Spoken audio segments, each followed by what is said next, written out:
2003ல Telugu super star Mahesh Babu Bhumika நடிப்புல release ஆகி black Bastar hit அடிச்சு மகேஷ் பாபு கெரியர்ல ஒரு முக்கியமான படமா அமைஞ்சது ஒக்கடு. குணசேகர் இயக்கத்துல மணி சர்மா இந்த படத்துக்கு மியூசிக் பண்ணி இருந்தார். தியேட்டர்ஸ்ல இந்த படம் 175 டேஸ் சக்சஸ்ஃபுல்லா ஓடிச்சு. நம்ம தளபதி விஜய் ஒரு மாஸ் ஹீரோவா ஃபார்ம் ஆகிட்டு இருந்த காலகட்டத்துல அவரோட கெரியர்ல ஒவ்வொரு படமும் ரொம்ப முக்கியமான பங்கு வகிச்சிருக்கு அப்படின்னு தான் சொல்லணும். என்னடா இவன் ஒக்கடு பத்தி பேசிட்டு விஜயை பத்தி பேசுறானே அப்படின்னு நினைக்கிறீங்களா? இது ரெண்டுத்துக்கும் ஒரு கனெக்ஷன் இருக்குங்க. சோ அந்த டைம்ல விஜய்க்கு பிஆர்ஓவா இருந்த பி.டி. செல்வகுமார் அவர்கள் மகேஷ் பாபுவோட இந்த ஒக்கடு படத்தை பார்த்த உடனே விஜய் பண்ணா நல்லா இருக்கும் அப்படின்னு நினைச்சு எஸ்எஸ்சி கிட்ட சொல்ல அண்ட் அவரும் இதுக்கு ஓகே சொல்லி அப்போ சரியான ஒரு பக்கா கமர்ஷியல் டைரக்டரா பிடிச்சா சரியா இருக்கும் அப்படின்னு நினைச்சு ஓகே ஆனவர் தான் நம்ம இயக்குனர் தரணி அவர்கள்.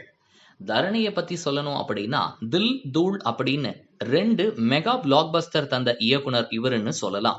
சோ இவரோட இயக்கத்துல நம்ம மெலடி கிங் வித்யாசாகர் இசையில பரதன் டைலாக்ஸ் எழுத ஏஎம் ரத்னம் தயாரிப்புல 2004 அன்று ரிலீஸ் ஆகி மெகா பிளாக் பஸ்டர் ஆன படம் தான் கில்லி. 8 கோடி ரூபாய் பட்ஜெட்ல விஜய், த்ரிஷா, பிரகாஷ் ராஜ், ஆஷிஷ் வித்யாத்ரி, ஆடுகளம் முருகதாஸ், மாறன், தாமு, நாகேந்திர பிரசாத், விமல், மயில்சாமி அப்படின்னு ஒரு பெரும் நட்சத்திர பட்டாளமே நடிச்சு இருந்தாங்க.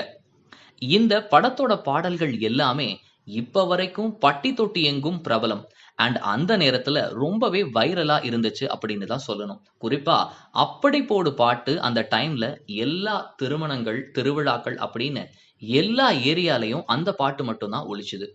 இந்த படத்துல ஒர்க் பண்ண எல்லாரோட லைஃப்லயும் இந்த படம் ரொம்ப பெரிய ஒரு பிரேக் பாயிண்டா அமைஞ்சது. இன்னையோட 19 இயர்ஸை கம்ப்ளீட் பண்ணி இருக்கிற கில்லி திரைப்படத்தை தளபதி ரசிகர்கள் மட்டும் இல்லாம எல்லா தரப்பட்ட ரசிகர்களும் சோசியல் மீடியால டேக் பண்ணி அவங்களோட நாஸ்டாலஜி மொமெண்ட்ஸை பதிவு பண்ணிட்டு வராங்க. இன்னைக்கும் டிவில இந்த படத்தை போட்டா சலிப்பே இல்லாம பார்க்கக்கூடிய ஃபேன்ஸும் இங்க ஏராளம்னு சொல்லலாம்.